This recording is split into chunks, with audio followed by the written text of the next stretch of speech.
wabarakatuh. Mari kita awali pengajian di pagi ini dengan membaca basmalah. Bismillahirrahmanirrahim.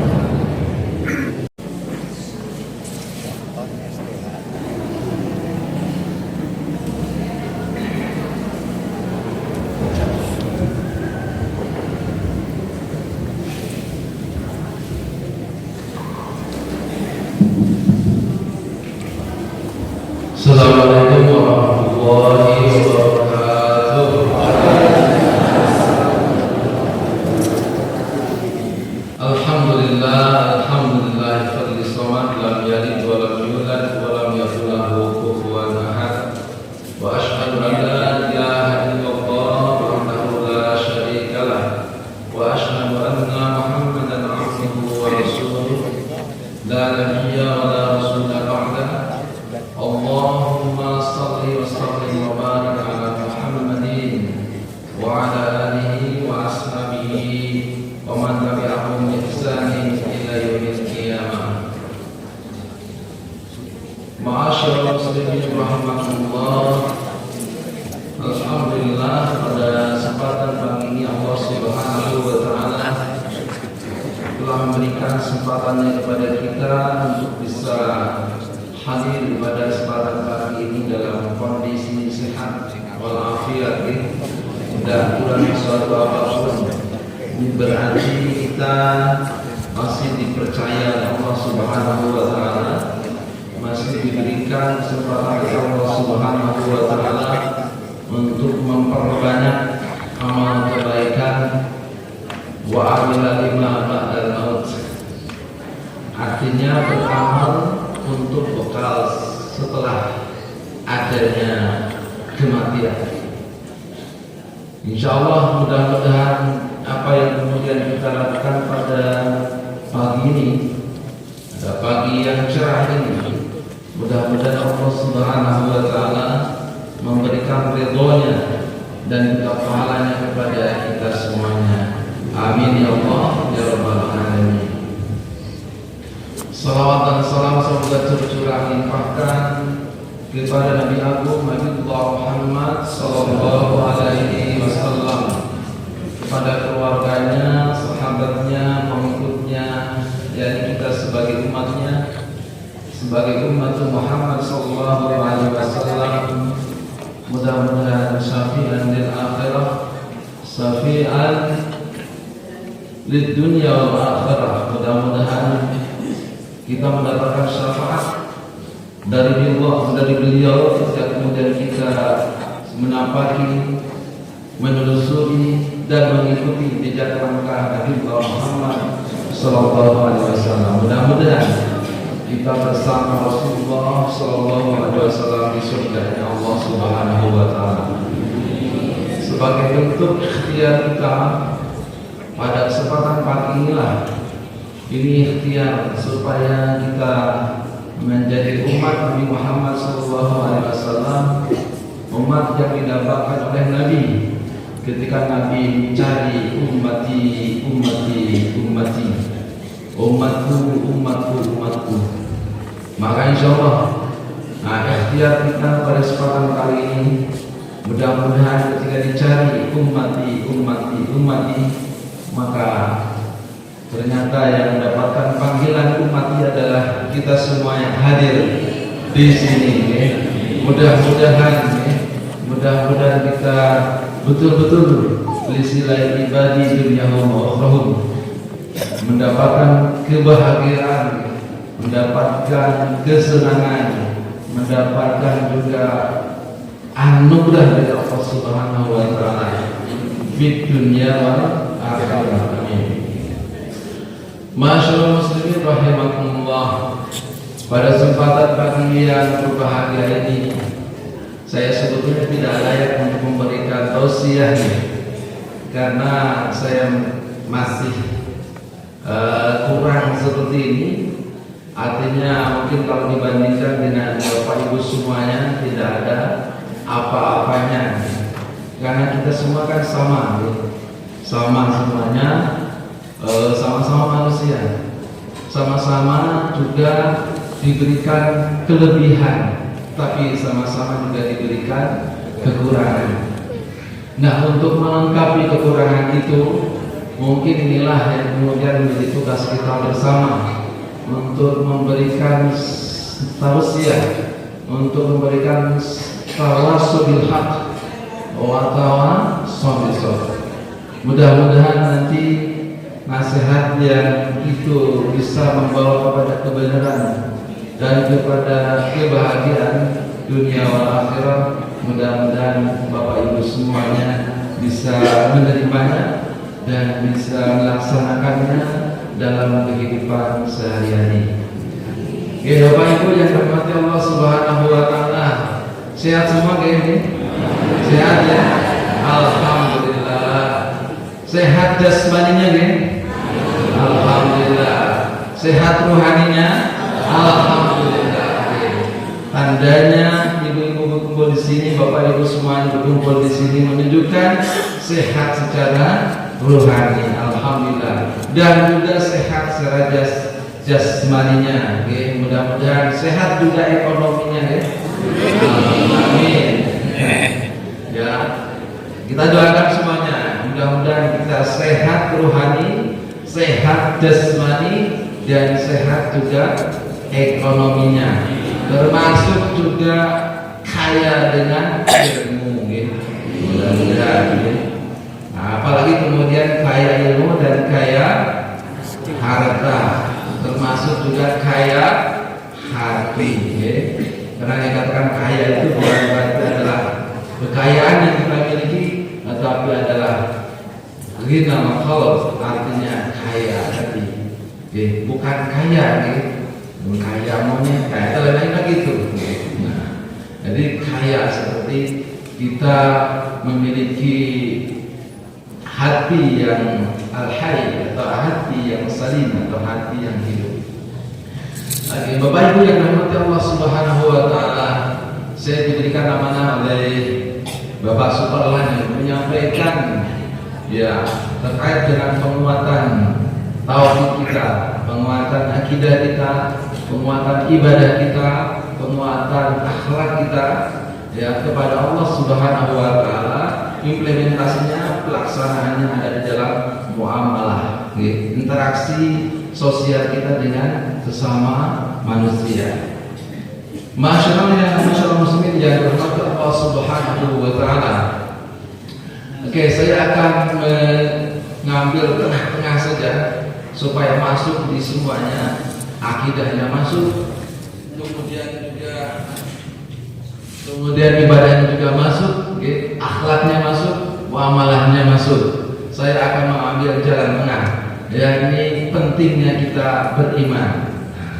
Kalau saya mengambil pentingnya beriman, berarti semuanya masuk. Ya, semuanya. Karena apa? Kalau bicara masalah iman, berarti bicara masalah kepercayaan kita kepada Allah Subhanahu wa taala. Kita berada di sini menunjukkan kepercayaan kita kepada Allah Subhanahu wa taala. Kalau kemudian kita melihat di dalam beberapa hadis, termasuk juga pendapat beberapa imam Malik, Imam Ahmad begitu, disebutkan bahwa iman itu adalah i'tiqad atau disebut juga at-tasdiqu bil qalb wa iqraru bil lisan wa amalu bil arkan.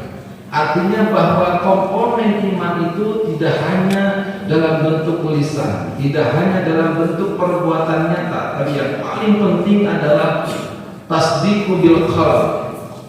Artinya membenarkan dengan hati yang kemudian disebutkan di dalam mendapat Ahmad Farid, disebutkan bahwa hati yang dimaksud adalah hati yang salim atau hati yang sehat. Ketika kemudian fondasi hatinya sehat, i'tiqad keyakinannya kepada Allah Subhanahu wa taala betul-betul murni dan menghilangkan semua penyakit-penyakit hati di dalam diri kita, maka insya Allah bahwa kebenaran yang mutlak dengan hati kita kepada Allah Subhanahu wa taala betul-betul akan tercermin dalam sebuah tingkah laku perbuatan kita. Ketika kemudian hatinya hidup, maka kemudian akan muncul dalam tutur katanya kata-kata yang sopan, kata-kata yang baik, dan otomatis menjauhi kata-kata yang kotor, membawa nama-nama binatang dalam perut kita, maka itu hilang semuanya. Kenapa? Karena hatinya hidup. Berbeda dengan hatinya yang sakit. Makanya hati yang sakit, walaupun itu masih bisa diobati dengan obat zikrullah, membaca Al-Quran dan sebagainya, tetapi penyakit hati itu juga akan memboroti, akan mempengaruhi terhadap kesehatan hati. Maka walaupun demikian, tapi masih bisa disembuhkan, alhamdulillah, dengan adanya qalbun salim tadi. Maka yang menentukan adalah amal kita itu bukan masalah harta dan anak yang kemudian kita miliki, tetapi al-malu wal banun illa man atallaha biqalbin salim. Harta dan anak kemudian tidak akan diterima oleh Allah SWT kecuali dengan hati yang salim. Tidak ada guna dan manfaatnya harta dan anak yang kemudian kita miliki, tetapi yang akan kemudian menolong kita adalah hati yang salim. Ketika hati salim, ketika hati sehat, maka semua yang kita miliki, harta yang kemudian kita miliki, anak yang kemudian kita miliki, itu menjadi penolong terhadap pemiliknya. Masyaallah muslimin rahimakumullah. Berbeda dengan hati yang mati. Kalau hati yang mati itu memang tidak bisa diobati. Kenapa? Khatamallahu ala qulubihim wa ala sam'ihim wa ala absarihim ghishawa. Itu sudah terkunci mati. Walaupun bapak ibu menasihati ponakan bapak ibu atau saudara atau kemudian juga kerabat tetangga, ketika kemudian dalam kondisi hatinya mati, maka tidak bisa masuk ke dalam qalbun salimnya itu, qalbun yang harusnya hidup tetapi karena kondisinya adalah qalbun mayit dalam keadaan mati, maka tidak akan bisa menerimanya. Maka kemudian ketika orang berada dalam sebuah kemaksiatan dan ketika tidak jadi melakukan kemaksiatannya, berarti masih punya iman di dalam dirinya. Ketika kemudian orang itu berada di dalam semua maaf, ketika ada kemudian seorang laki-laki yang kemudian ada di bawah pahanya seorang perempuan dan kemudian dia melakukan itu, maka dalam kondisi itulah dia dalam keadaan tidak beriman. Ketika kemudian dia merasa enak dari dia dan terus melakukan itu, bagi kondisi dia dalam keadaan dibiarkan oleh Allah Subhanahu wa Ta'ala. Maka kemudian kita tidak usah bangga ketika kemudian kita melaksanakan, lakukan segala bentuk hal-hal yang bertentangan dengan ajaran Islam, kok enak gitu ya. 1 kali, 2 kali, 3 kali, kok terus-terusan. Itu kemudian kita harus sadar bahwa ternyata itu berarti dibiarkan oleh Allah Subhanahu wa Ta'ala. Berbeda dengan orang yang melakukan kemaksiatan 1 kali kemudian kok ingat, ya Allah, ternyata apa yang saya lakukan itu adalah sebuah kesalahan besar. Kemudian dia bertobat kepada Allah Subhanahu wa Ta'ala dengan taubatan nasuha, maka berarti dalam kondisi itulah dia bisa move on kalau Bapak Ibu. Nah, pindah nih, bisa berubah nih. Dari asalnya kemudian dia berbuat maksiat menjadi berbuat hal yang baik seperti melakukan ibadah kepada Allah Subhanahu wa Ta'ala. Baru hati. Ketika kemudian hatinya salim tadi, maka itu kata yang muncul adalah kata-kata yang baik. Man kana yu'minu billahi wal yawmil akhir falyaqul khairan aw liyasmut. Barang siapa yang beriman kepada Allah dan hari akhir, maka hendaklah berkata yang baik. Tapi kalau kemudian dia tidak bisa berkata yang baik, maka lebih baik diam. Diamnya berarti tidak mau mengatakan sesuatu, tetapi diamnya karena dia menjaga dirinya supaya kemudian tidak keluar kata-kata yang tidak baik. Tetapi dia akan berusaha mengatakan yang baik kepada orang lain, dan itulah betul kata-kata yang muncul keluar dari orang-orang yang beriman. Bapak Ibu Subhanahu wa ta'ala. Maka berkata yang baik, sopan, menghilangkan perkataan-perkataan yang jorok, yang pandir dan sebagainya, maka itu menunjukkan tandanya orang beriman kepada Allah Subhanahu wa ta'ala.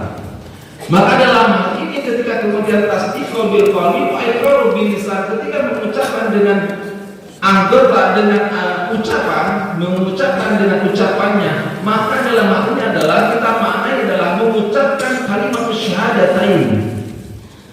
Artinya bentuk imannya dibuktikan dalam kesaksiannya kepada Allah dan Rasulnya dengan mengucapkan kalimat syahadatain, asyhadu an la ilaha illallah wa asyhadu anna muhammadan abduhu wa rasuluh.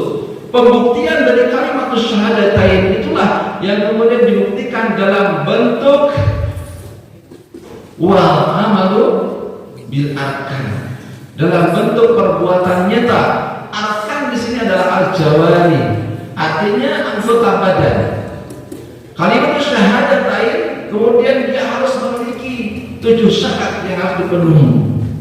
Bapak Ibu yang dirahmati Allah Subhanahu wa ta'ala, bicara kalimat syahadatain berarti bicara masalah kesaksian kita kepada Allah dan Rasulnya. Konsekuensi logisnya sebagai janji kita kepada Allah dan Rasulnya. Ketika kemudian kita mengatakan bahwa saya bersaksi bahwa tidak ada Tuhan selain Allah, dan saya bersaksi bahwa Nabi Muhammad adalah hambanya dan utusannya. Ketika kita mengucapkan itu, maka ada satu janji yang kemudian harus dilakukan. Apa? Melaksanakan perintah Allah dan Rasulnya, dan meninggalkan segala larangan-larangan Allah dan Rasulnya. Maka itulah kemudian yang disebut dengan amanah. Amanah yang kemudian diberikan kepada orang-orang yang beriman, kepada umat Islam. Ini sesuai dengan surat Al-Ahzab itu, inna aradna amanata ala samawati wal ard wal jibal ayyahunnaha wa asfaqna minna wa hamal insan innahu kana zaluman jahula.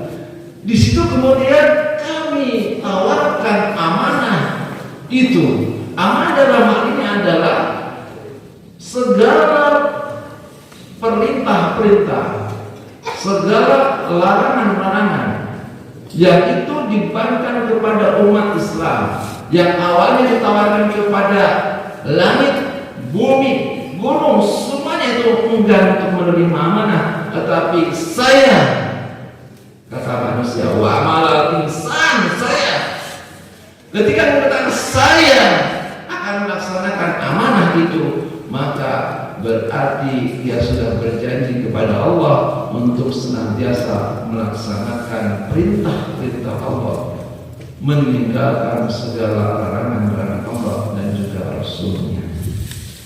Masyaallah muslimin rahimakumullah. Maka dalam hal ini ketika kemudian kita sudah seperti itu, maka kalimat syahadatain itu menjadi wajib hukumnya. Fa'lam annahu la ilaha illallah. Ketahuilah bahwa sungguh dia Allah, ya, tidak ada Tuhan kecuali hanya Allah Subhanahu wa ta'ala. Masyaallah muslimin rahimakumullah. Maka ketika kita mengucapkan kalimat syahadatain, asyhadu an la ilaha illallah, yang pertama adalah al-ilm. Yang pertama adalah harus punya ilmunya. Kita harus juga mengetahui bagaimana kemudian ma'rifatullah, mengetahui Allah Subhanahu wa ta'ala. Caranya bagaimana Bapak Ibu untuk mengetahui Allah?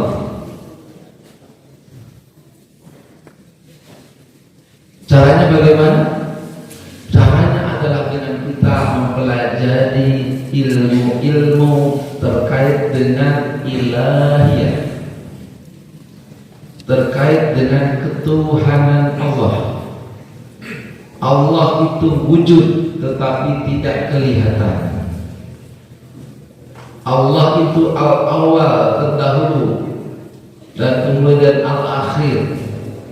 Allah itu tidak didahului oleh nol dan tidak diakhiri oleh nol. Artinya qiyamu binafsihi.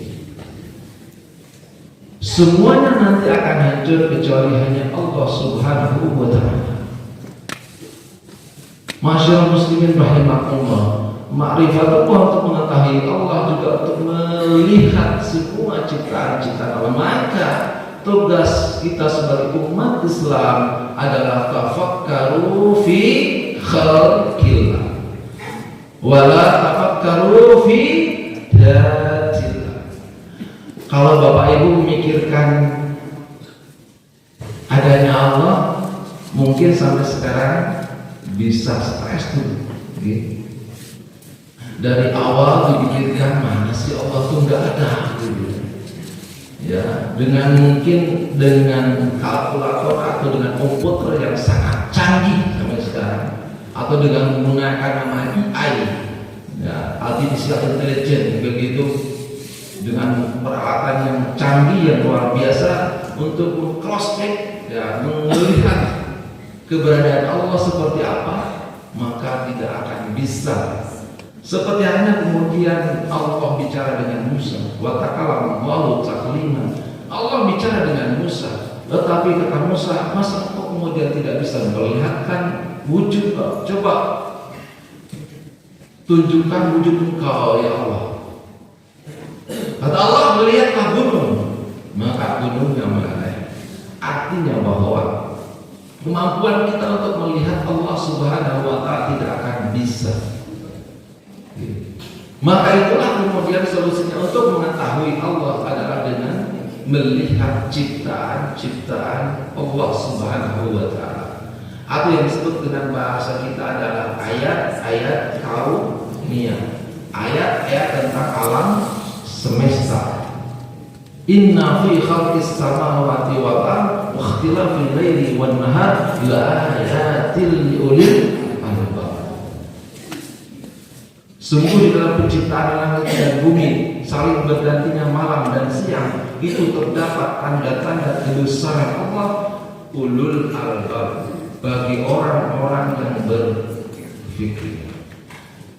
Ibu-ibu yang dirahmati Allah Subhanahu wa ta'ala, tentunya kita sebagai orang-orang yang diberikan akal yang sehat. Kekuatan akal sehatlah itu yang kemudian bisa memikirkan semua ciptaan-ciptaan Allah. Salah satunya adalah ini. Ini adalah gelas. Tetapi kalau kemudian dilihat dari asalnya, ya, ini kan tidak akan menjadi gelas, Bu. Ini dari apa, Bu? Kaca yang tidak bermanfaat. Tapi kemudian digunakan oleh manusia dengan inovasi-inovasinya, dengan kreativitasnya, bisa menjadi gelas seperti ini dan bisa bernilai jual ekonomis yang itu sangat bermanfaat bagi manusia. HP juga seperti itu.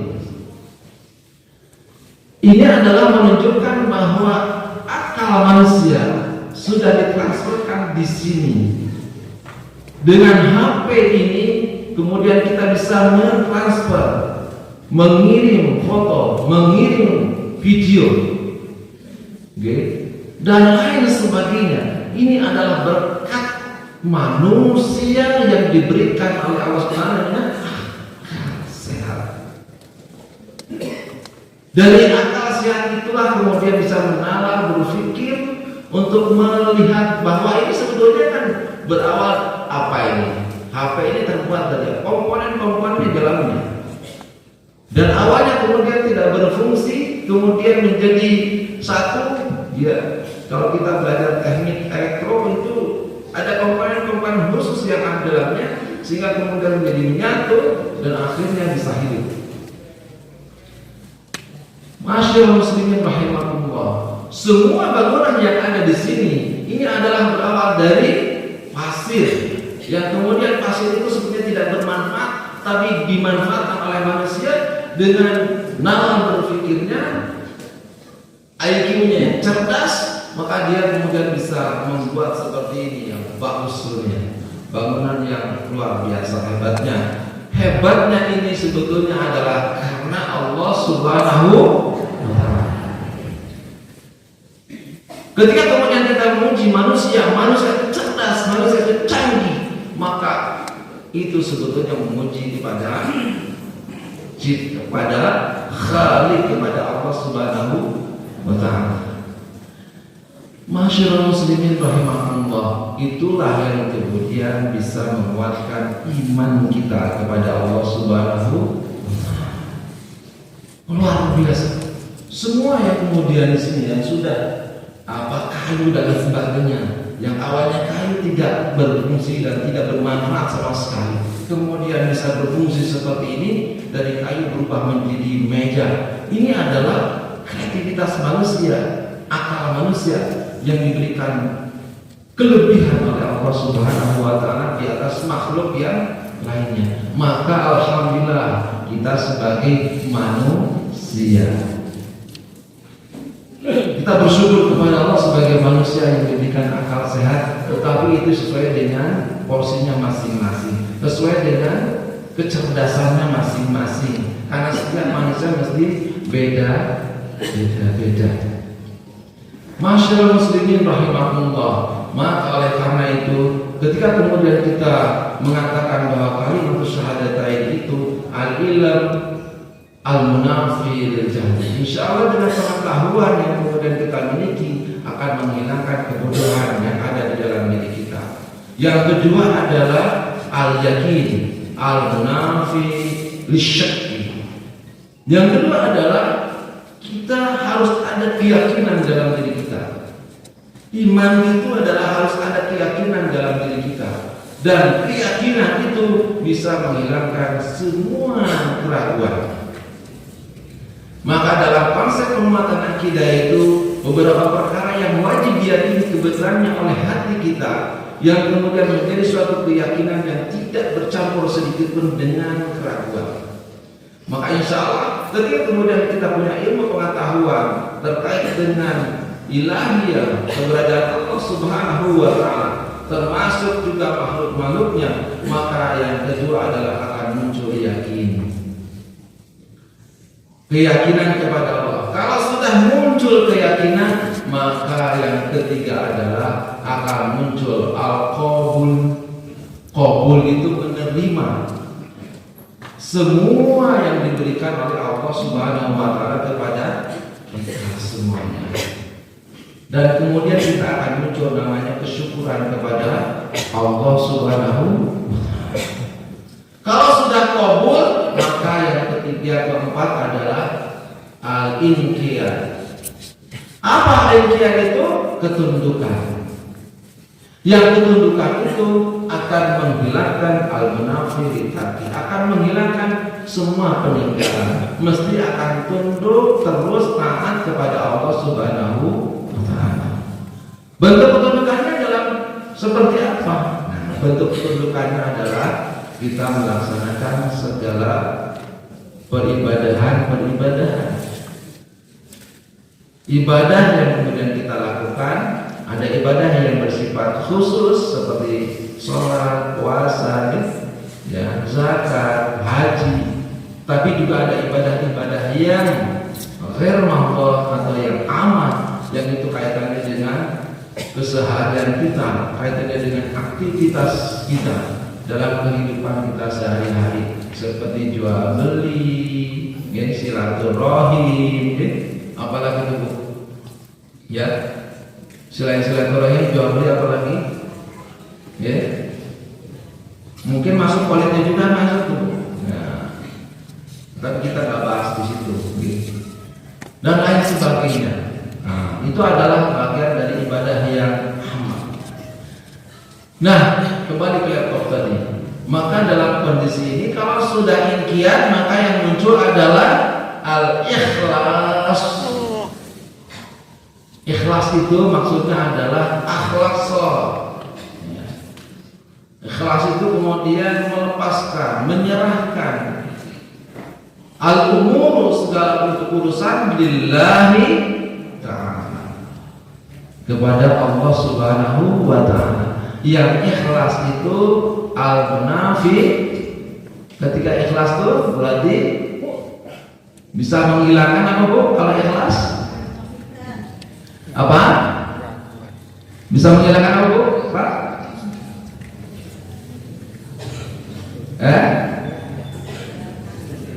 Al-ikhlas itu luar biasa Bu.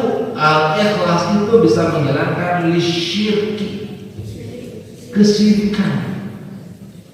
Bapak Ibu yang dirahmati Allah sekarang berada di sini, hatinya ikhlas atau tidak? Ikhlas, ikhlas deh, ikhlas karena Allah.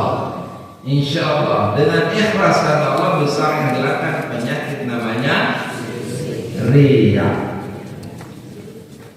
Ya, inna akhwafa ma akhafu alaikum asyirkul asghar. Sesuatu yang aku khawatirkan kata Nabi terhadap kalian adalah asyirkul asghar.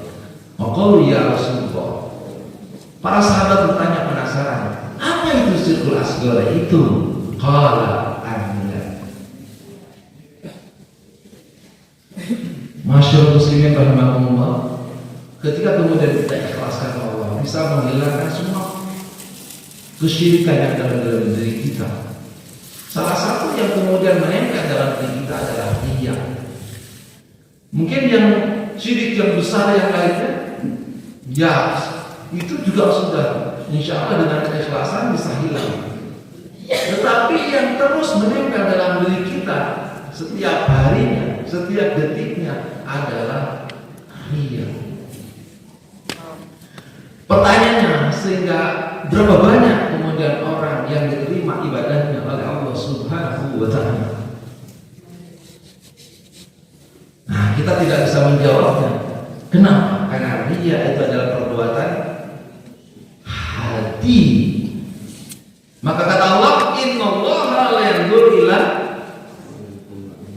ila suwarikum ila ajsamikum walakin yanzuru ila qulubikum wa amalikum. Allah tidak akan melihat semua jasadnya ganteng, cantik gitu ya, postur tubuhnya gede, tinggi, hidungnya mancung gitu ya. Kemudian pipinya putih dan lain sebagainya. Ya. Tapi yang dilihat oleh Allah adalah hatinya dan amal perbuatan. Tuh, lagi-lagi ke hati gitu. Jadi bicara masalah iman itu baru tentang masalah iman yang bekerja dengan iqrarul lisan. Nah, sekarang kita bicara masalah amalu bil arkan. Bicara masalah implementasi pelaksanaan dari iman kita kepada Allah Subhanahu wa Ta'ala. Sampai jam berapa? Sampai jam 7 nih. Silakan. Ketika kemudian kita bicara masalah iman kepada Allah Subhanahu wa Ta'ala, Bapak Ibu yang dirahmati Allah Subhanahu wa Ta'ala, kita akan lihat dalam pelaksanaannya seperti apa. Dalam pelaksanaan iman kepada Allah Subhanahu wa Ta'ala, yang pertama adalah akan memberikan perubahan yang positif kepada manusia, kepada orang beriman. Bapak Ibu yang dirahmati Allah, bisa dilihat di surat Al-Mu'minun, ya sudah hafal nih, surat Al-Mu'minun ayat 1 sampai 11. Itu menunjukkan perubahan yang luar biasa ketika kemudian dia sudah berhasil menjadi orang-orang yang beriman kepada Allah. A'udzu billahi minasyaitonir rajim. Bismillahirrahmanirrahim. Qad aflahal mu'minun alladzina hum fi shalatihim khashi'un. Bayangkan yang pertama kata ini bukan kata saya nih, tapi Allah Subhanahu wa Ta'ala berfirman dalam Al-Qur'an. Sungguh bahagia, sungguh beruntung. Nah, biasa tuh kata-katanya dengan qad aflah. Itu ditahqiq untuk menetapkan, menguatkan qad aflahal mu'min. Sungguh bahagia, sungguh beruntung orang-orang yang beriman. Siapa itu? Alladzina hum fi shalatihim khashi'un. Orang-orang yang dalam melaksanakan melaksanakan sholatnya dalam kondisi khusyuk kepada Allah. Kalau kemudian kita lihat di beberapa tafsir, misalkan salah satunya tafsir As-Sa'di menyebutkan, Abdurrahman As-Sa'di, bahwa dimaksud khusyuk salat adalah hudurul qalb baina yadayillah, artinya menghadirkan hati kita di hadapan Allah Subhanahu wa ta'ala. Biasanya kan pangguannya nih Bapak Ibu, kalau kita melaksanakan sholat ya, kita menghadap kiblat ya, kemudian kita berucap dan menghadap kepada Allah, itu kadang teringat sesuatu gitu.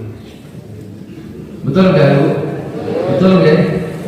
Nah, teringat sesuatu. Makanya ada orang bilang kalau kemudian kita kehilangan sesuatu, sholat. Ketika sholat tuh kok ingat, oh ternyata diraji gitu. Ya. Nah, begitulah godaan seperti itu. Tetapi jangan dijadikan sebagai alasan gitu ya. Wah, ini kalau ada barang hilang nanti sholat saja. Insya Allah ketemu.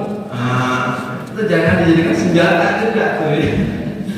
Tapi itu memang ketidaksengajaan itu pasti gitu ya. Ketika kemudian ada barang hilang, kemudian kita sholat, kok ingat gitu. Kadang kemudian badan kita menghadap kepada kiblat, menghadap kepada Allah Subhanahu wa ta'ala. Allahu Akbar. Oh. Belum masuk ke Allah memperbaiki wajah dan sebagainya. Oh sudah. Oh gitu. Ternyata teringat sesuatu. Nah, itu kondisi orang, termasuk kita semuanya di sini ya.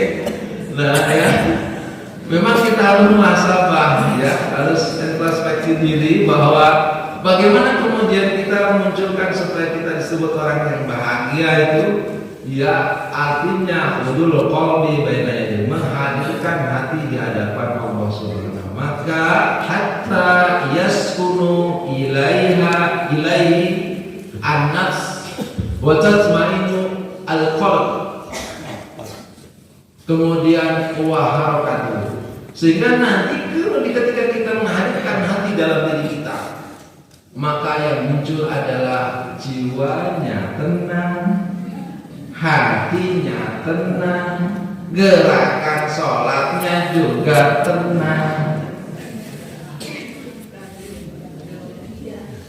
Coba gerakan sholatnya yang cepat-cepat tuh. Gerakan sholat yang cepat-cepat tuh sangat berkaitan dengan kondisi hatinya, kondisi jiwanya yang sedang galau, yang sedang stres, apalagi terburu-buru mengerjakan sesuatu, misalkan itu datang panggilan azan, Allahu Akbar, Allahu Akbar, terus dulu. Nah, sholatnya seperti ayam makan makanan gitu. Ya, bisa dihitung dengan, nggak bisa dihitung bahkan, 30 menit gitu. Setelah itu selesai. Kenapa? Biasanya kita itu kalau sudah begitu katanya menggugurkan kewajiban. Sing penting menggugurkan kewajiban. Nah, sudah sholat sudah. Gitu. Ya, padahal sholat itu adalah bagian yang terpenting dalam hidup kita. Awalu ma yuhasabu bihil abdu yaumal qiyamah sholatu. Amal yang pertama kali dihisab oleh Allah SWT adalah sholatnya. Monggo Bapak Ibu, ya, kita sama-sama untuk memperbaiki sholat kita. Apakah sudah khusyuk atau belum? Sudah khusyuk atau belum? Sudah usul atau belum?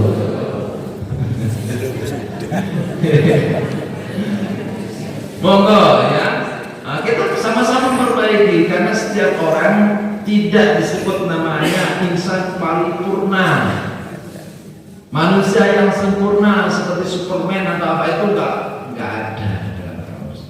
Semua orang mesti akan mengalami namanya penyakit-penyakit hati dalam dirinya. Pasti ada. Tidak ada semua yang sempurna. Nabi pun juga seperti itu. Walaupun Nabi maksum dari dosa, tetapi Nabi juga pernah melakukan kesalahan. Ketika kemudian Aisyah difitnah berdua sama Sofwan, Nabi pun mendiamkan Aisyah selama 1 bulan. Artinya Nabi juga pernah punya perasaan cemburu. Walaupun itu Nabi tidak tahu bahwa itu adalah fitnah, tetapi was-was bisu-bisu durinya begitu ya. Kemudian bisikan-bisikan soal dari berbagai orang, termasuk kemudian juga orang-orang munafik begitu, yang kemudian menyebarkan informasi-informasi bohong. Nabi pun mendiamkan Aisyah. Bahkan dalam informasi Aisyah meneteskan air matanya, menangis selama 1 bulan. Artinya Nabi dengan sahabatnya itu juga sama ya, dalam kondisi seperti itu. Nah, apalagi kita sebagai umatnya. Baru yang pertama tuh pertama sholatnya musuh. Yang kedua adalah waladin anil lagwi mu'ridun. Orang beriman itu mesti akan meninggalkan la khaira wa la faidah. Meninggalkan sesuatu yang tidak ada kebaikannya, yang tidak ada manfaatnya, itu mesti ditinggalkan. Orang beriman mesti akan melaksanakan dan melakukan sesuatu yang bermanfaat. Maka tidak salah ketika Nabi mengatakan khairun nas anfa'uhum linnas. Jadi bermanfaat, sesuatu yang bermanfaat walaupun sedikit. Kata Nabi disebutkan innamal a'malu. Sungguhnya amal itu amal amalus salih, amal yang kemudian yang baik itu menurut Nabi adalah adwamuha wa in qalla. Terus menerus kontinu walaupun mungkin hanya dipandang oleh orang itu sepele begitu. Gitu. Tapi terus kontinu walaupun itu kecil, tetapi kontinu itu yang disebut dengan kebaikan. Misalkan Bapak Ibu mungkin ada kebiasaan yang Bapak Ibu mungkin dawamkan, ya kemudian juga biasakan bar maghrib misalkan membaca Al-Quran 1 lembar, atau mungkin baca 1 lembar 2 ayat 3 ayat, tetapi kontinu setiap bar maghrib terus begitu. Bar maghrib terus begitu. Ini kan amalan-amalan baik terus dilakukan. Tapi kontinu. Tapi kalau kemudian kita membaca Al-Quran bar maghrib 2 juz, 3 juz, cuma bisa dihitung dengan jari, hanya 2 hari, 3 hari, setelah itu selesai. Jadi amalan sedikit. Misalkan Bapak Ibu sering sedekah, ya sesuai kemampuannya. Ada 200, 300, 400. Masukkan Bapak infaknya. Setiap hari ke masjid masukkan, tiap hari ke masjid masukkan, ke masjid masukkan. Menja'a bil hasanati falahu asyru amsalihha. Orang yang berbuat baik 1 kebaikan dihitung 10 kebaikan. Dalam hadis itu menjadi 700 kebaikan. Dalam Al-Quran juga begitu. Orang mukmin yang bukan hartanya dari Allah maka seperti biji sawi atau biji padi. Kalau ditanam biji padi maka melahirkan berapa tangkai? 7 tangkai. Setiap tangkai ada berapa? 100. Kalau dihitung jadi berapa? 700 kebaikan. Maka donasi untuk Palestina itu sangat bermanfaat bagi mereka. Walaupun mungkin kita hanya 2.000, 3.000, 10.000, tapi sangat bermanfaat bagi mereka. Apa yang kemudian kita lakukan itu sesuai dengan kemampuan kita, sesuai dengan kondisi kita. Ada orang yang ingin haji ke Baitullah, hanya tukang beca, tetapi dia bisa mengumpulkan dan bisa berhaji ke Baitullah. Bayangkan, satu hari penghasilan tukang beca hanya berapa? Tetapi survei buktikan bisa berhaji ke Baitullah.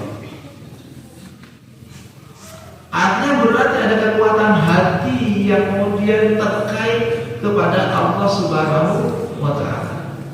Ada kemudian ibu-ibu yang sudah tua, sudah sepuh, mungkin usianya 85 sampai 100, tapi dia menggendong barang bawaannya untuk dijual ke pasar. Terus begitu jalan. Kalau ditanya, kok kenapa nggak pakai kendaraan? Kan nggak ada ongkos. Tapi kemudian dia terus sampai ke pasar. Apa yang kemudian menjadi kuncinya? Kuncinya adalah kekuatan hatinya. Hatinya kemudian digantungkan kepada Allah. Pokoknya dia bisa melakukan sesuatu, akhirnya bisa. Tukang beca bisa berhaji ke Baitullah.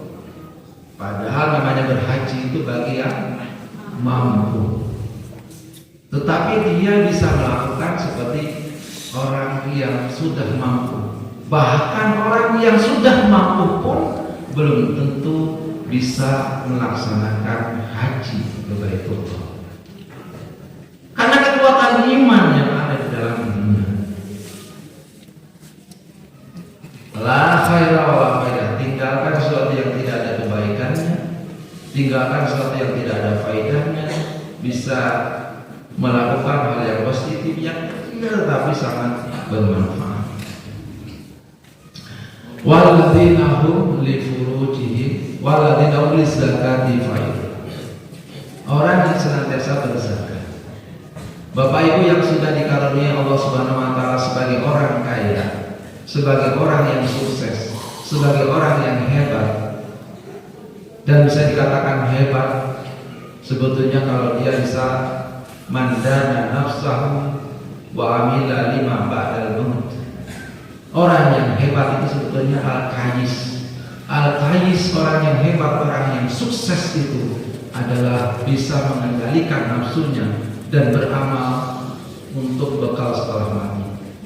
Berbeda dengan orang yang warajis, orang yang bodoh, orang yang tidak cerdas, man atba'a nafsahu kemudian wa tamanna Allah. Orang yang tidak cerdas, orang yang kemudian kurang cerdas, bahasanya, bahasa halusnya, adalah orang yang mengikuti hawa nafsunya dan berangan-angan untuk sesuatu yang tidak mungkin Allah memberikannya karena tidak ada usahanya. Masyaallah muslimin rahimakumullah. Nah, orang kalau Bapak Ibu sudah menjadi orang cerdas, menjadi orang yang hebat, bisa mengendalikan nafsunya, ya, dan Bapak Ibu semuanya bisa memberikan sebagian rezekinya, sebagian hartanya kepada orang-orang yang membutuhkan bantuan, dan itu bermanfaat bagi orang banyak, maka itu yang disebut dengan al-kais, orang yang cerdas, orang yang hebat. Syukur-syukur hartanya banyak, ilmunya yang mumpuni, ya. Kemudian juga keadaannya juga betul-betul bermanfaat bagi orang. Wah, itu malah lebih cerdas lagi.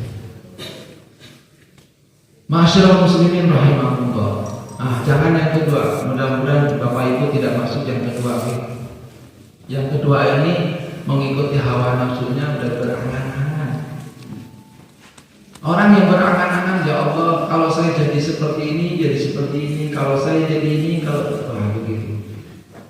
Itu berangan-angan dulu. Artinya orang berangan-angan berarti tidak mau menerima apa kondisi dalam hidupnya.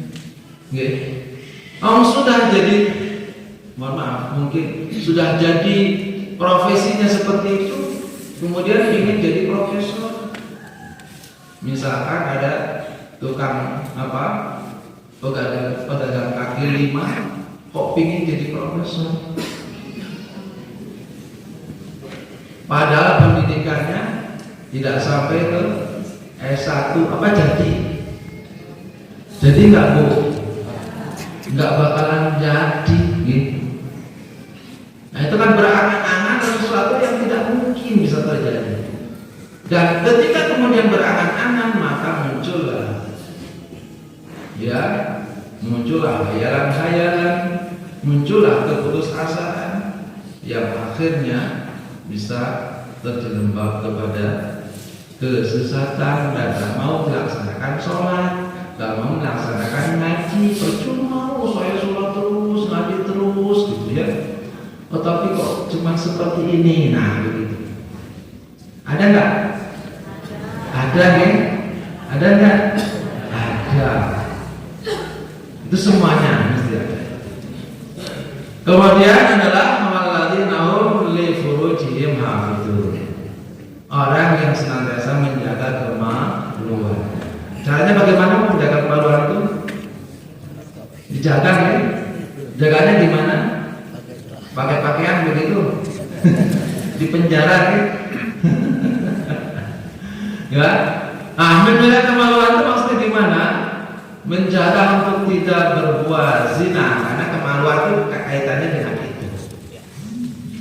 Cara untuk tidak berbuat zina bagaimana? Allah memberikan solusinya.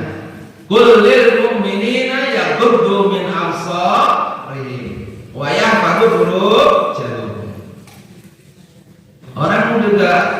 Perempuan juga sama. Qul lil mu'minat yaghdudna min absarihinna wa yahfazna furujahunna. Solusi adalah untuk kemudian bisa mengendalikan kemaluan kita, menjaga kemaluan kita, bukan berarti di penjara begitu. Tetapi bagaimana kemudian menahan, menundukkan pandangan dan menghindari sesuatu yang mendorong yad'u ila zina, yang mendorong orang untuk melakukan perbuatan zina. Kalau kemudian kita lihat di dalam beberapa hadis Nabi, zina itu ada zina mata, kemudian zina telinga, zina pendengaran, kemudian ada zina lagi, zina apa lagi? Zina tangan, kemudian zina apa lagi? Zina hati. Terus apa lagi bu selain zina hati? Zina ke di bawah hati, di bawah perut. Zina betulan. Ya. Kan berawal dari mata turun ke hati, dari hati turun ke, nah itulah dipikirkan lagi ya.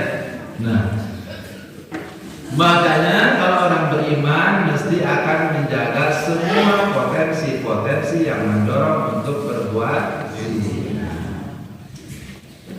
Insya Allah ibu-ibu, bapak-bapak yang ada di sini termasuk orang yang muflihun, amin. Orang yang bahagia, orang yang beruntung, insya Allah. Sudah jam 7 nih. Ini sampai jam kita ya Pak? Sampai jam 7 ya. Ini masih ada banyak cara masalah iman. Maka iman itu berkaitan dengan ibadah, berkaitan dengan tauhid, berkaitan dengan moralitas akhlak. Wah, banyak sekali. Saya masih menjelaskan satu saja itu. Perubahan terhadap kondisi keadaan kita. belum yang kedua, belum yang ketiga, masih ada. Mudah-mudahan mudah-mudahan yang sedikit ini Bapak Ibu semuanya bisa bermanfaat. Mudah-mudahan. Sing penting adalah dilaksanakan di dalam kehidupan sehari-hari. Insyaallah. Mau nggih Bu Bapak Ibu? Insyaallah ya. Insyaallah, mudah-mudahan. Karena orang beriman itu mesti, saya yakin bahwa orang beriman itu mesti bisa. Nah, kata kuncinya adalah tinggal bisa atau tidak. Insyaallah pasti bisa. Jadilah orang yang cerdas dan jangan jadi orang yang tidak cerdas. Mudah-mudahan kita bisa meminimalisir ya, atau menghilangkan semua hal-hal yang tidak bermanfaat bagi kita dan senantiasa memperbanyak hal-hal yang bermanfaat bagi diri kita, supaya kemudian kita juga memberikan manfaat kepada diri kita untuk selamat dunia dan akhirat. Insyaallah mudah-mudahan kita termasuk orang-orang yang beriman dan orang-orang yang juga beramal soleh, sehingga kemudian kita termasuk orang-orang al-muttaqun, orang-orang yang bertakwa. Salah satu untuk meraih ketakwaan adalah keimanan kepada Allah Subhanahu wa Ta'ala. Oke, billahi bismillah, mudah-mudahan ada manfaatnya. Barakallahu lakum, Rabbana atina fid dunya hasanah wa fil akhirati hasanah wa qina adzabannar. Assalamualaikum warahmatullahi wabarakatuh.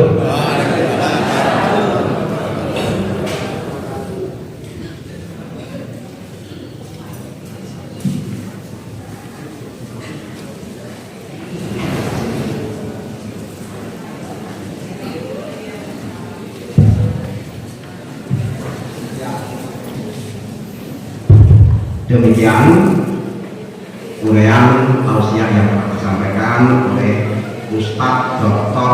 Romasyah STHI Magister Manura dari Majelis Tabligh Pimpinan Pusat Muhammadiyah Yogyakarta.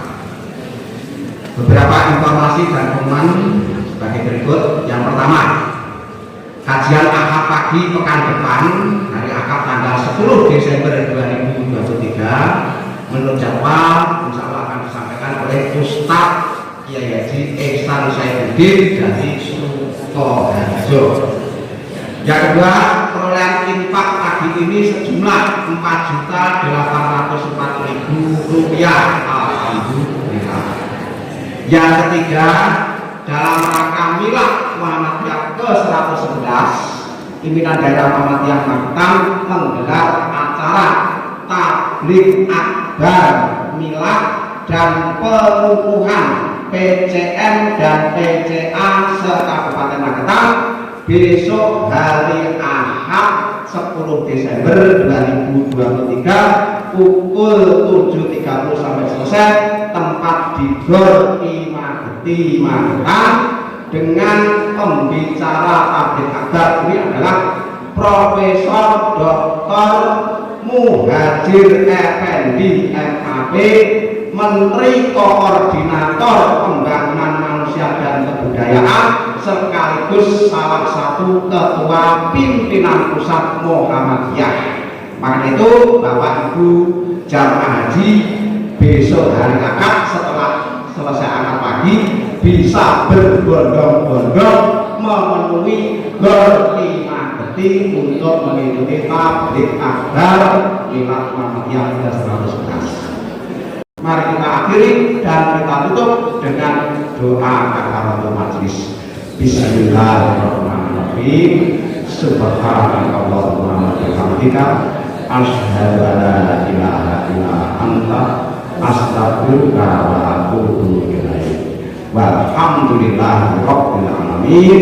Bila hidayah nasrun minallah wa fathun qarib wa basyiril mu'minin. Wassalamualaikum warahmatullahi wabarakatuh.